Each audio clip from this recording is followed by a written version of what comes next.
adunay usa ka istorya nga pambata. Adunay itlog sa agila nga niligid kauban sa itlog sa mga manok. Mao kana napisa usab siya kauban sa mga itlog sa manok. So pareha sa istorya sa kanang ugly duckling, nagdako siya nga nagtuo siya, nagdako ang usa ka piso nga agila nga nagtuo siya nga piso pod siya sa manok. Busa magtuka-tuka pod siya para makakaon sa sahog. Panabot sa usa ka panahon nga nay nilabay nga agila. Ug dihang nakita sa agila nga nakita siya sa piso nga agila nga nagtuka-tuka kauban sa mga piso sa manok. Nidool ang agila ug niingon sa piso nga agila, wala pa ka kahibaw nga usa ka kaagila, tanawang imong dagway, tanawang imong mga pako, ug mas taas ka sa imong mga kauban nga piso. Usa ka kaagila, dili ka piso nga sama sa manok. Ug diha naka-realize siya, nakaamgo siya nga tinuod lahi siya. Gingnan siya sa agila, kanang imong pako makalupad kag taas sama kanako. Apan kung magpabilin ka diri sa yuta sa piso sa manok, magpabilin kagayod sa yuta.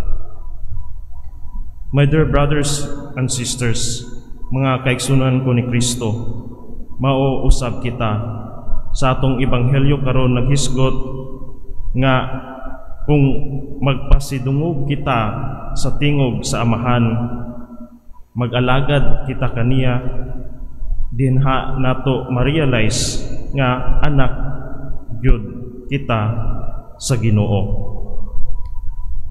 In order to soar high like an eagle, we should realize our identity and to work with that realization of our being.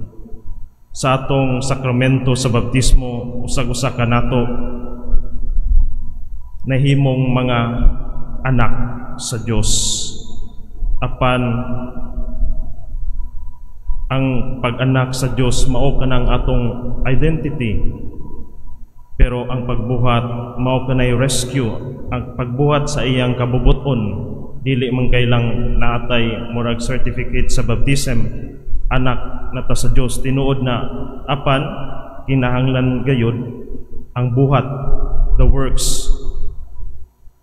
May bawaan unta sa uban nga kita anak sa Dios, dili lang kaysa atong mga istorya, dili lang kaysa atong mga nadungog, apan hinaot pa unta hilabi na gayud sa atong buhat.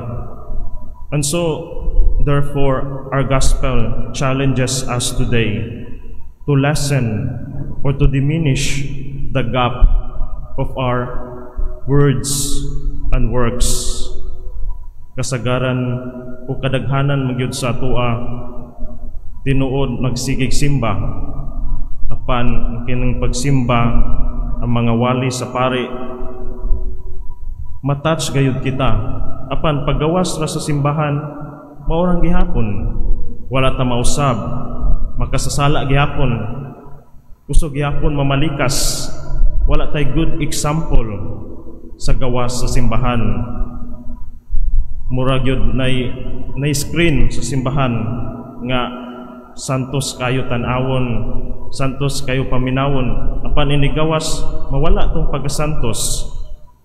Sumao ka na ang hagit sa atong ebanghelyo karon nga unta dad-o nato ang atong pagkasantos sa atong mga panimalay, sa atong mga anak, mga silingan, sa pamilya, hinaut unta makita nila nga gikan ta sa simbahan.